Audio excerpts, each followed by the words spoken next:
Peace, peace, peace, peace. Yeah, that's off the no bullshit mixtape. Um, gave some people some time to latch on. And I switched up. I like this angle. I enjoy this angle. But this is a show for everybody who wants to ask me any questions. I was talking to my god brother the other day, and we've been Facebook friends for quite a long time. You know what I mean? Um, and he asked, like, I don't understand. I don't understand you. I don't think many people in my past and my present really understand.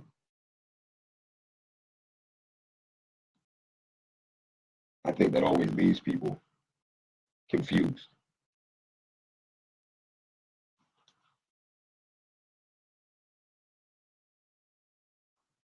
Excuse me, having a conversation.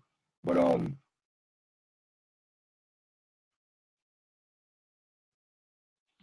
so sometimes you get this idea that I'm like a Hotepi conscious person, and sometimes I am. You know what I mean? Like a lot of some of my views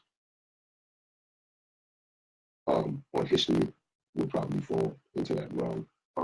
In the sense that if you don't believe the accepted narrative, then you are considered a Hotep.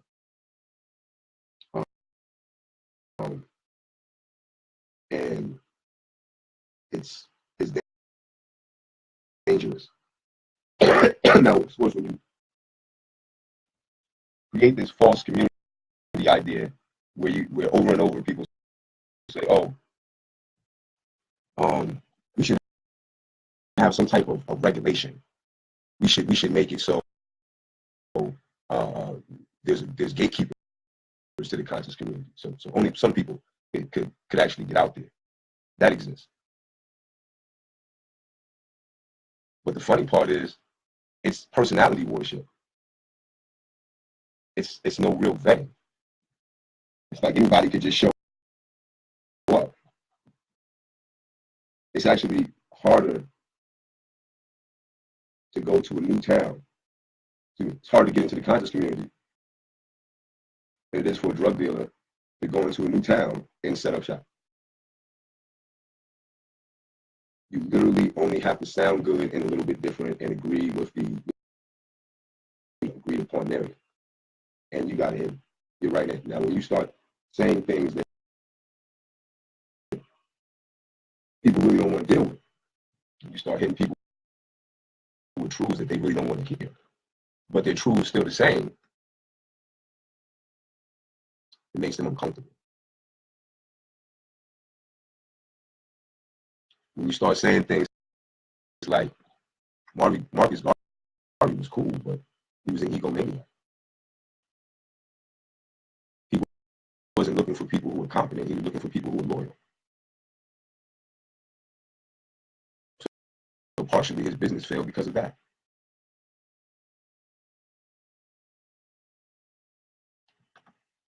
Something to think about. We're going to talk about egomaniacs. Let's talk about W.E.B. Du Bois.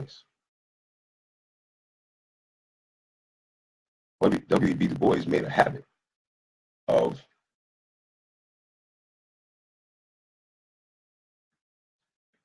personally attacking any of his political opponents with that habit. It was never about anything real. It was always about creating a false argument. Booker T. Washington wanted black people to remain slaves. Marcus Garvey was an ape.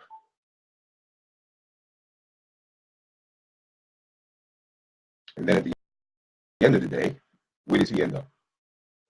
Where does he end up? He dies in Africa.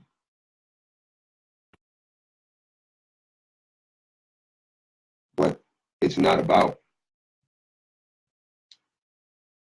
Frederick Douglass was the first civil rights superhero. He was the first world-renowned civil rights leader. I mean, he went on tours. He started as a slave and went to getting on tours. And from that point,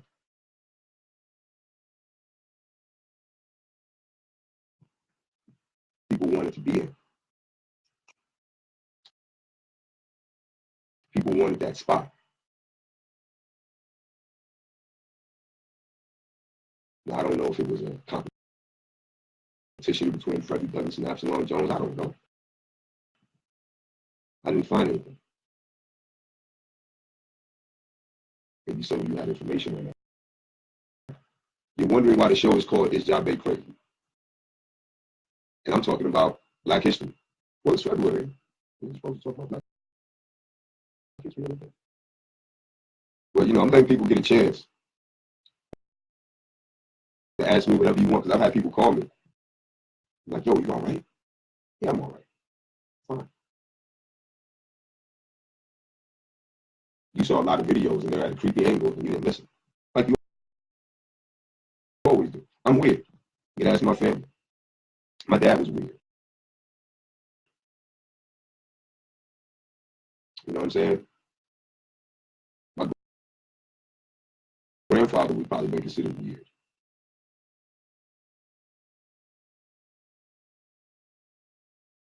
And if you think somebody's weird, ask them a question. And be prepared for the answer. Ask the question and be prepared for the answer.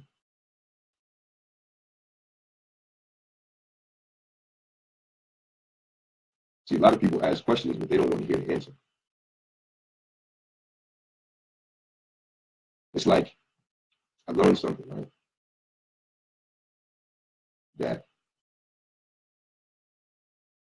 people come from other countries, and one of the first things that they notice is how disingenuous Americans are. Wow. Well, they'll often ask you, how are you? And if you begin to tell them, they'll look at you like you're crazy because they don't want to know how you are. They don't want to know how you are. It's just a way to say hello. And you do it every day and don't think about it. Think about that. You do that every day. How many times a day do you ask somebody how you are, how they are? And you don't even wait to hear. How often?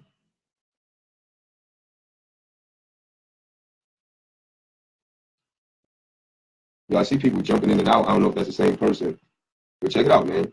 You don't got to be afraid to watch. You can watch. I watched you.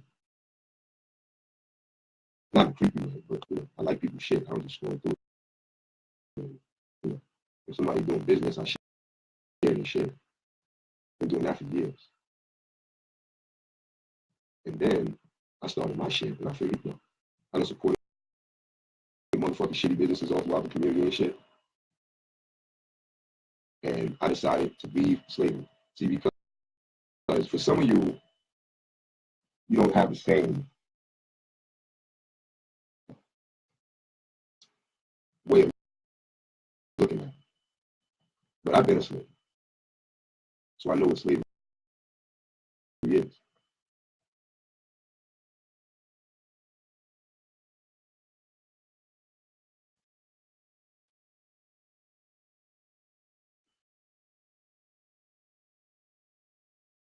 I have been a slave.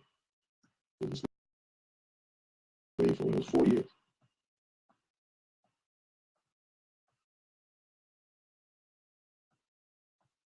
And then I got out.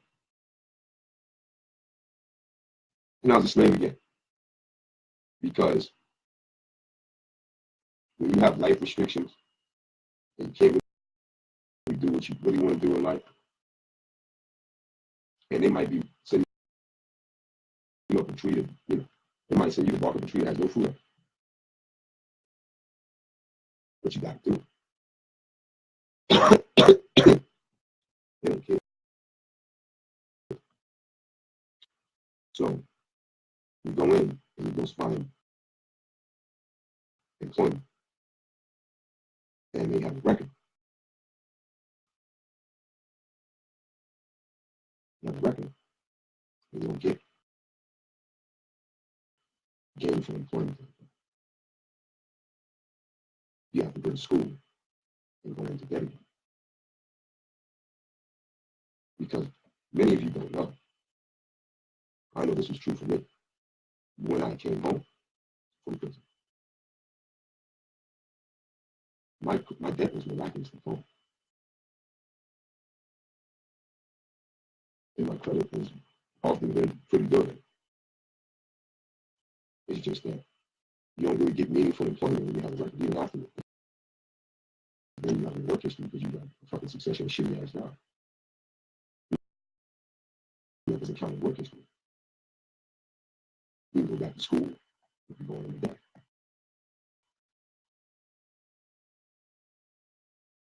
And most of the time, what people do, like my mother used to send me articles. Look at this person, look at this person, look at this person. And I realized that you always money because I just couldn't see myself following somebody else's dream. Just didn't feel right.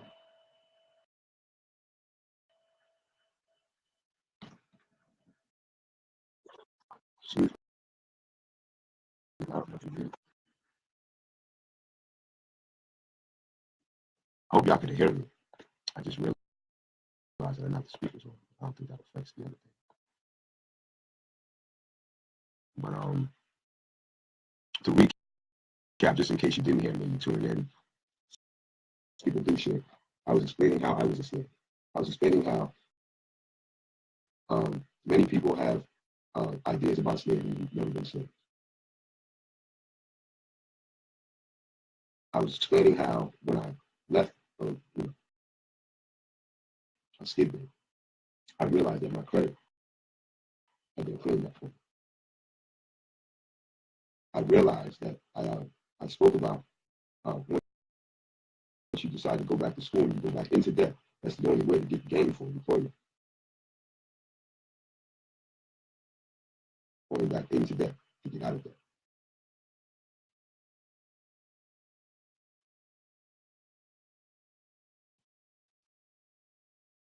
See, that's the punishment for not starting your own businesses. That's the punishment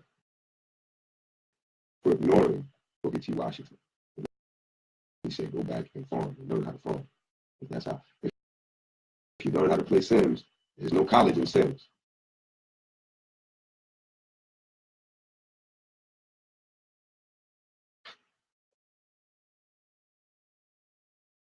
That's the reality.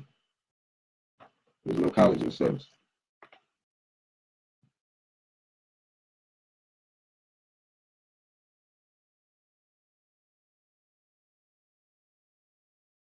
Yeah.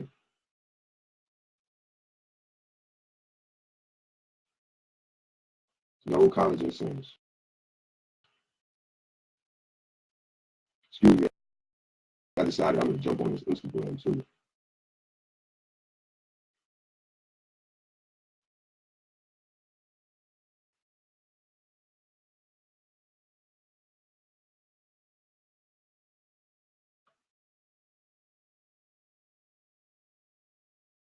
Excuse me.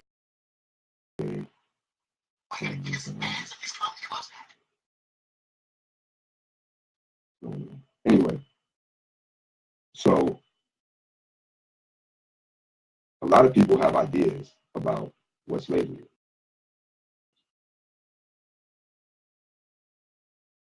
A lot of people have ideas about what slavery is. And you have people who are living as slaves probably in your families in many cases. If you classify as black or you classify as black, Latino or Hispanic or whatever, you have people in your family who are slaves per the Constitution. But do you ask them anything? Do you ask them about the experience? Or do you saw some movies and you just made some assumptions and shit? I know that my family didn't really, my family didn't really ask me about that experience. But shit, my grandfather was on the fucking front lines of World War II. I don't know what battle probably Bulls were, fuck that shit up. And we never talked about that shit. Never.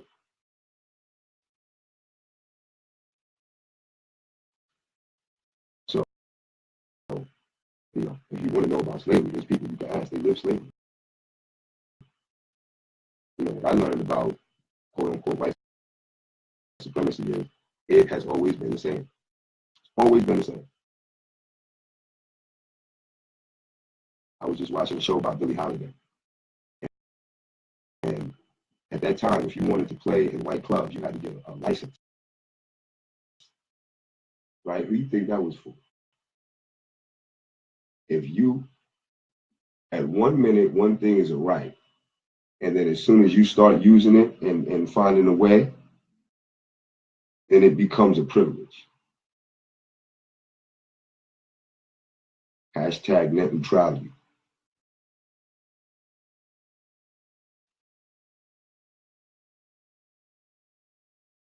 Really.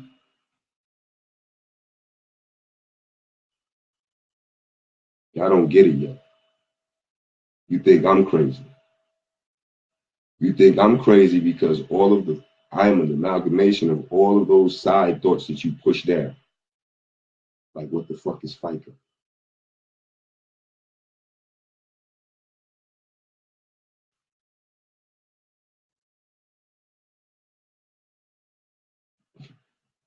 Most of your money goes to the government so you can get a return if you're below a certain tax bracket.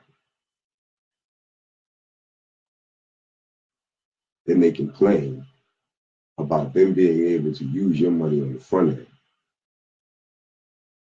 for you to get anything on the back end. So my grandmother said, don't say that. Bankers, politicians, the American nobility complain. And they use their slightly less intelligent sounding counterparts in the South and in the West to pass off their message.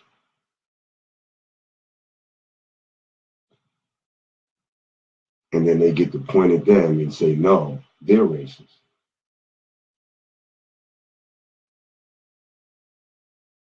Now, racist means if you treat someone different, if you view someone differently, right, and that causes you to act in business differently, that you whatever causes you to harm that person in any way, shape, or form because of the color of their skin, it's racist. Of course, you got to prove it was because of the color of your skin and not the color of your chin. It's always been an issue. But am I crazy? I don't know. You tell me. Am I crazy? I don't know. Excuse me.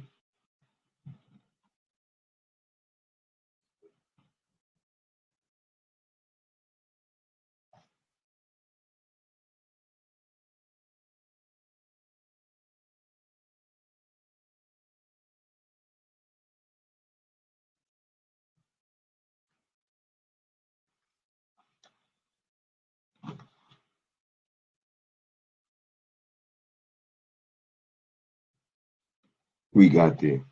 Peace, Yvonne.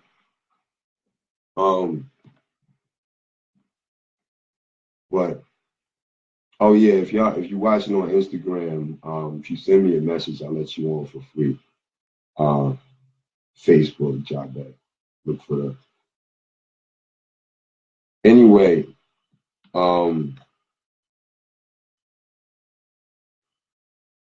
Where were we?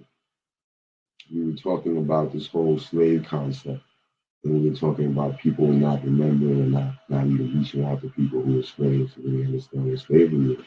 Because if you really understood what slavery is, right, one thing that you would understand is that that was not the worst moment in Black history.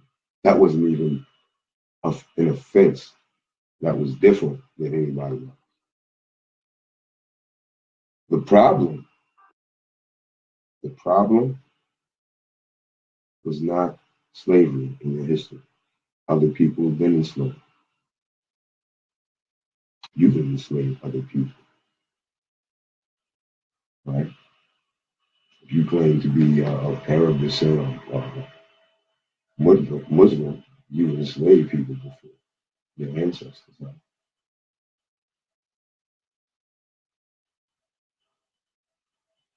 So, what is the real issue? It was a period of time when you went from being the most valuable thing in the country to being the most devalued thing in the country. Yes, you used to be the most valuable thing in the country.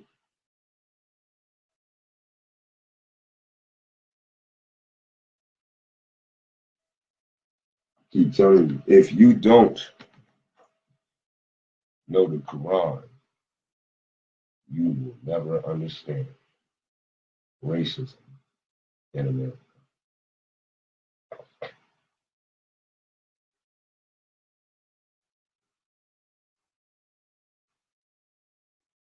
See, the first set of slaves were Irish. They had red skin. When they go out when they go out, when they go out into the fields,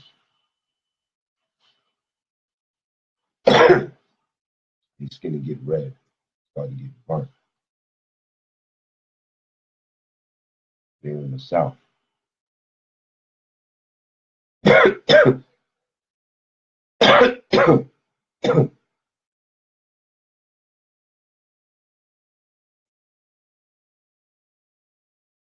See,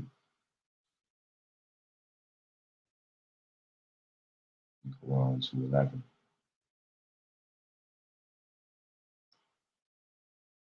Chapter 2 of the Quran itself will explain what happened.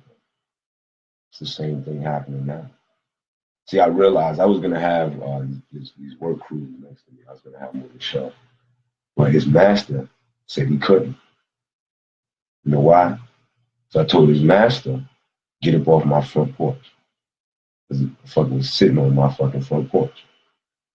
And this ain't your motherfucking house. And it ain't yours.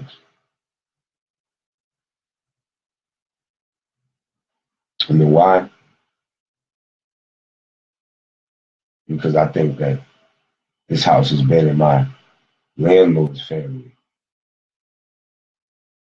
for a couple generations. And I think they would approve of that. That's why I did that. That's what's going on. It may seem crazy, but it's honesty. And honesty seems crazy. God damn, Steve Eaton, what's going on? Hey man, anytime any of y'all wanna jump in on the live and tell anybody some stories about my crazy ass, you are welcome to. You just have to accept. I shall accept. That's what it's for. I'm not gonna stay on long, so you gotta take a deep breath and go ahead. But anyway, if you want to, I'm on Instagram too. Man, Steve, man, you gotta say what up, man. You gotta jump on the line. Either jump on Instagram, Jabe, BAAHGUST. You could jump on like that. You could jump on like this. But what's going on though? But people don't understand this story, right? Well, I tell you like this, it can also be a metaphor of the slave situation in America.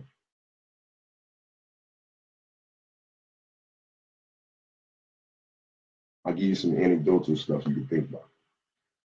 So we always see the black man breastfeeding babies. You ever ask where that's happening at? Perhaps it's a place where where the French government was sending men who are in prison to get their first taste of freedom and a wife. From where? French prostitutes. Mm. So maybe if somebody with syphilis is would be a good idea for them to breastfeed a baby. You got to understand, you're taking all the information and you're getting it mixed up. You're taking all the information and you're getting it mixed up, and they're giving you this narrative that's not true. So it leaves you confused and it leaves you resentful. And when you get resentful, hey, live, find me on Facebook, Jabe. I'm tired of holding my phone. So Jabe, if you send me a message first, I'll let you in. But I'm about to bounce anyway. So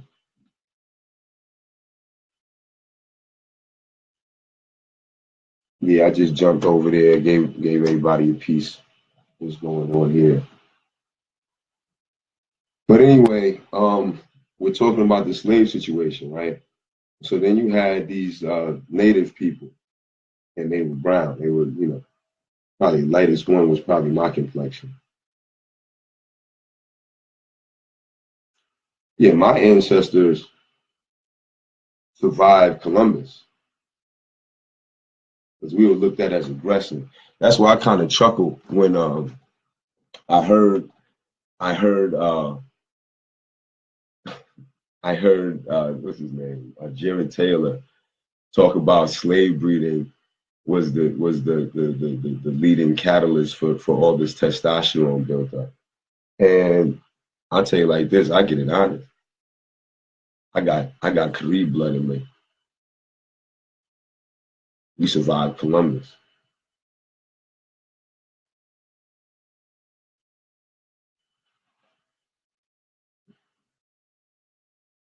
I got ancestry from the Crusades.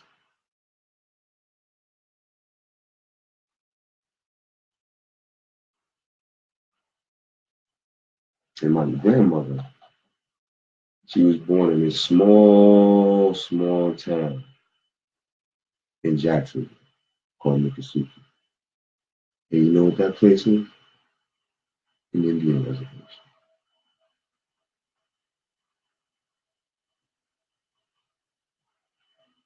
So don't let other people determine. I'm not saying that, it wasn't no slave niggas bred up in there. I'm not saying that my ancestors weren't slaves. I'm saying that wasn't the problem. And prior to Bacon's Rebellion, if you was a slave and you escaped, you could get your own slaves and start your own shit. You could buy white slaves prior to Bacon's Rebellion. But the first knockdown in history was Bacon's Rebellion. Because then it drew this color line in America that did not exist in the first half of slavery. That was also when the natives got split up. And the ones that was my complexion and lighter, they got bred in to the whites by their women. And then the men got bred into the slaves.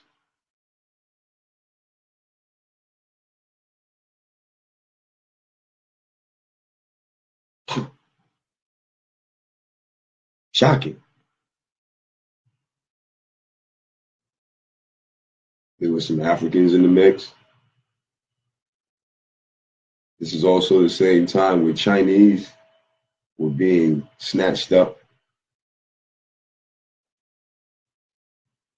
I don't think they made it there. By the 1800s, don't think they made it there in this mix. And then the final solution, sell niggas like cars.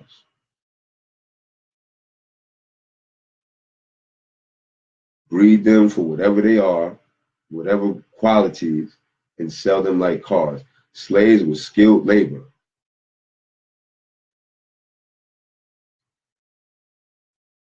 We were skilled in hospitality. We started the hospitality industry in America.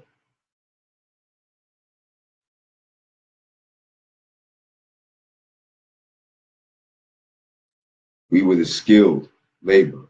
We were the skilled. We were the tradesmen. So if a white man or whomever bought us, bought a slave, I'm not going to say us, but bought a slave, and that slave, I'm going to teach that slave to be a carpenter. And I can build that slave out and make money. I don't have to have insurance for him because he's not going to do any work that's going to hurt him.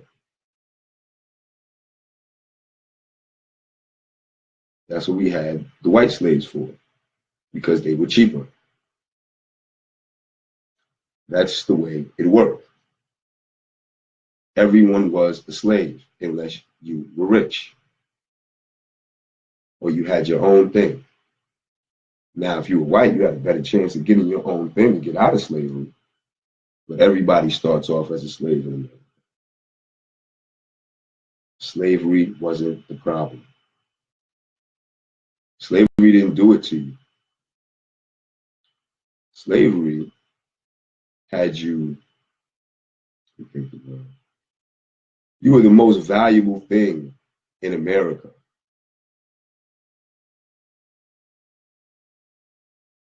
And you went from that to people killing your babies in the street, hanging your cousins, raping your daughter. There was no slave rape. Like I said, there wasn't any, but it probably had a whole different dynamic than you can imagine. We're looking at things in the past in modern spectacle.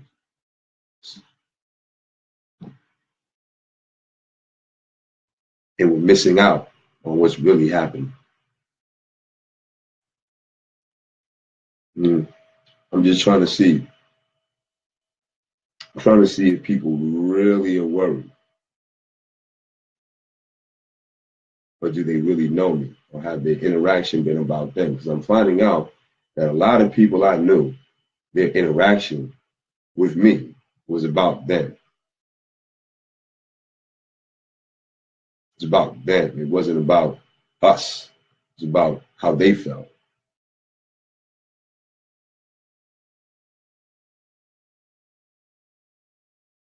So everything is geared towards whether they want to be, whether it's palatable to them.